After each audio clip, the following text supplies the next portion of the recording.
from dangers they confront and strengthening support networks for and by defenders. I am mandated to seek, to receive, examine and respond to concerns about the situation of activists, and in defending and advocating for the rights of those, such as ourselves, who defend the rights of others. I am reminded daily of the enormous challenges ahead of us. It is really a dangerous time to be a defender today.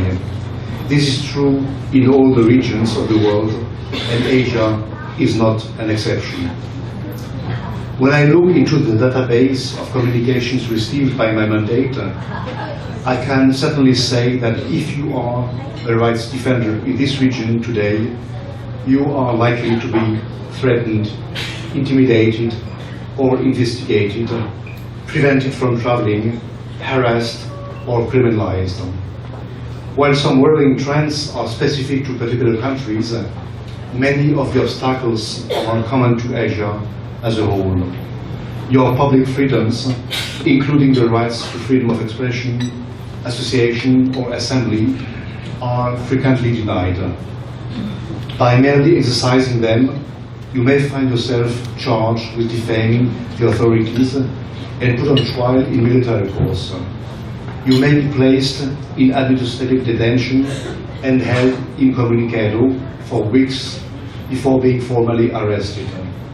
Or you may be beaten by police for attempting to lawfully and peacefully reappropriate your land. And if this does not stop you from the brave undertaking of promoting human rights, then disappearance or assassination may await. We all know too well such violations are aimed to discredit, to silence, and eliminate human rights defenders.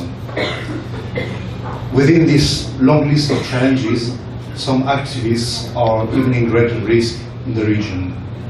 These defenders include those who promote women's rights, protect economic, social, and cultural rights, and labor rights, as well as environmental activists and those who work on issues of business and human rights.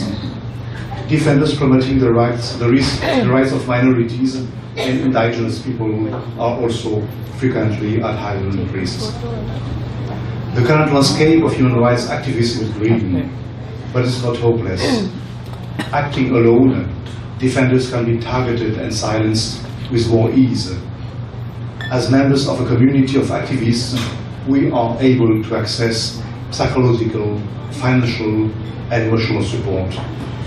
A support network can provide a platform to strategize, to document violations against members, to share experiences, to improve security, and to raise awareness nationally and internationally of the threats against defenders. Such networks allow for better protection and recognition of activists by society and are particularly useful for defenders at greater risk. As Special Rapporteur on Human Rights Defenders, I have committed myself to deepening my understanding of the challenges faced by defenders at risk. I wish and I want to better meet their needs. I want to be seen as the defender of defenders, the one you can appeal to when you feel threatened, in danger, or attacked. I will also work more closely with country mandate holders at the UN to increase the effectiveness of the protection of defenders in each of those countries. I intend to work more closely also with regional mechanisms and explore with other stakeholders further ways to strengthen the implementation of the UN Declaration on Human Rights Defenders and the EU guidelines on human rights defenders. I am a firm believer in continuous cooperation and constructive dialogue with governments and other national stakeholders. I nonetheless remain concerned about the lack of the state implementation of recommendation from the UN human rights mechanisms. States are at the end the ultimate duty bearers. Without their support, engagement and commitment, our strategies and mechanisms to protect human rights defenders are meaningless.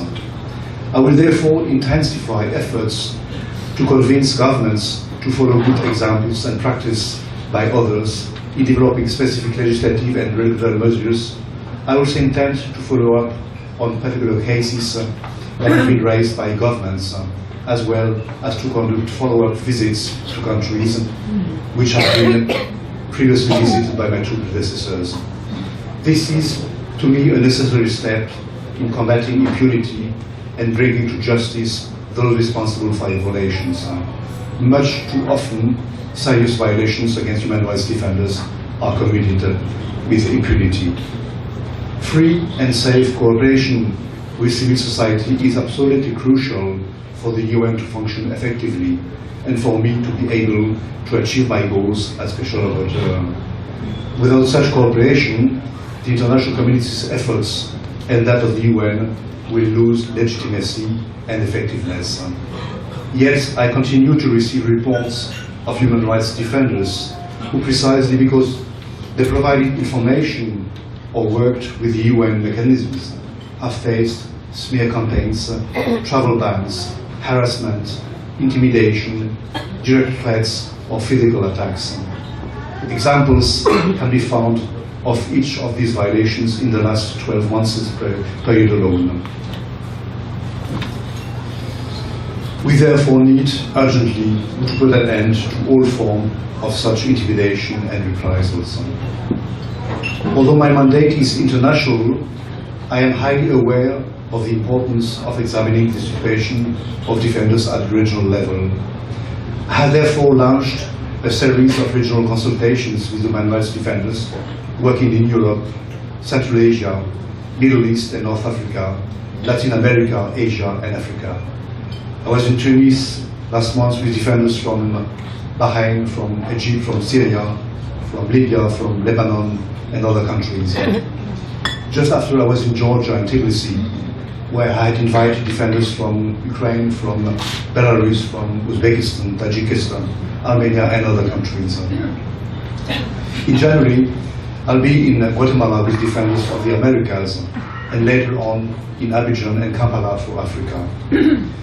The regional consultations already conducted and those yet to take place provide a useful platform to analyze national and regional trends, to assess the threats against specific groups, to evaluate the effectiveness of regional and national measures to protect defenders, and to explore also the methods of protection developed in recent years.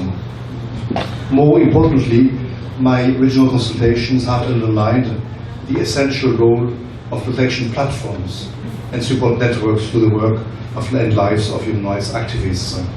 With such peer support, I'm confident more defenders from Asia will be more empowered, more recognized and awarded for the invaluable work they are doing for their communities and societies.